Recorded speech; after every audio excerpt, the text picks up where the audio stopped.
Hi everyone, I'm Isabel V, and I'll be presenting our project called Untold Feelings. This is a website where users can share their emotions and thoughts anonymously. The goal of the website is to provide a safe space online where people can express themselves freely without fear of judgment. To show you how the website works, I'll start with the main page. When you first open the site, you'll see a Get Started button. Clicking this button takes you to a form that asks your name and age.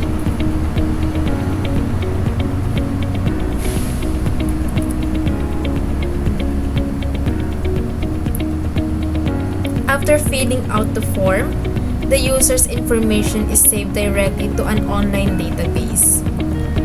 I can show you the database where you can see the submitted names and ages recorded safely. This demonstrates how the website collects and organizes users' input, ensuring that all data is stored correctly and securely.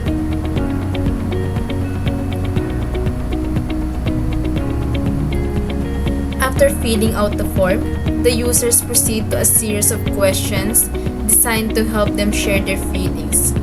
In this section, there are two buttons. Number 1, Submit Answer buttons, where to submit your response to the database. Number 2, Other Questions button. If the users doesn't want to answer the current question, they can shuffle or change it to see a different one. This way, users have the flexibility to choose which question to answer, while all submitted responses are stored securely in the online database.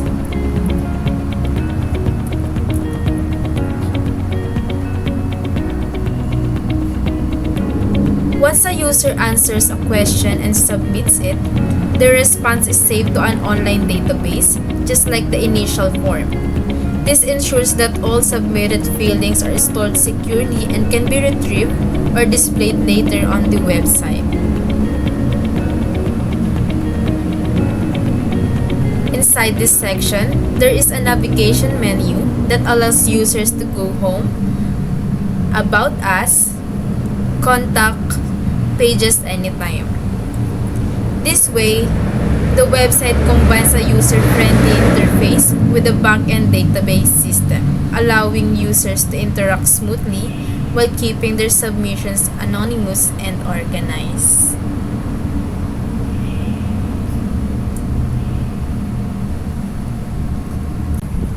Hi everyone, I'm Regine Ricafort and I'm excited to present the backbone of our website.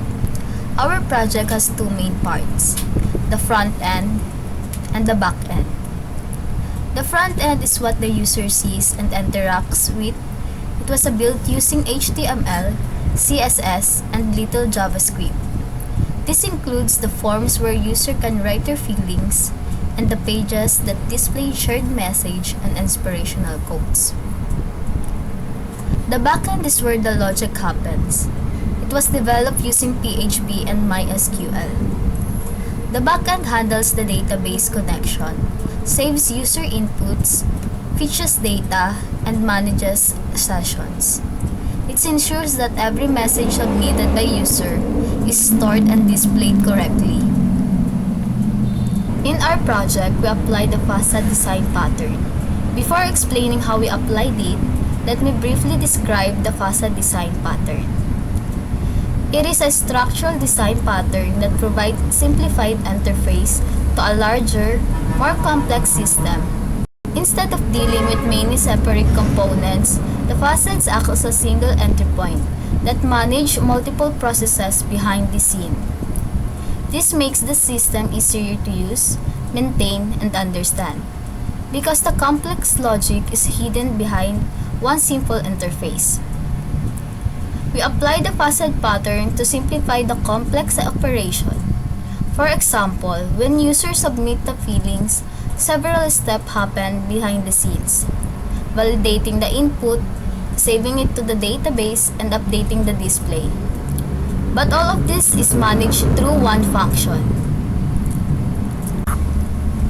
Using the facade pattern makes our code cleaner, easier, and maintained to more organized because it hides complex logic behind simple functions.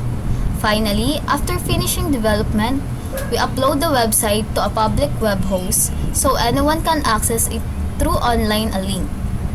This allows users to visit the website, explore it, and share their own feelings from anywhere.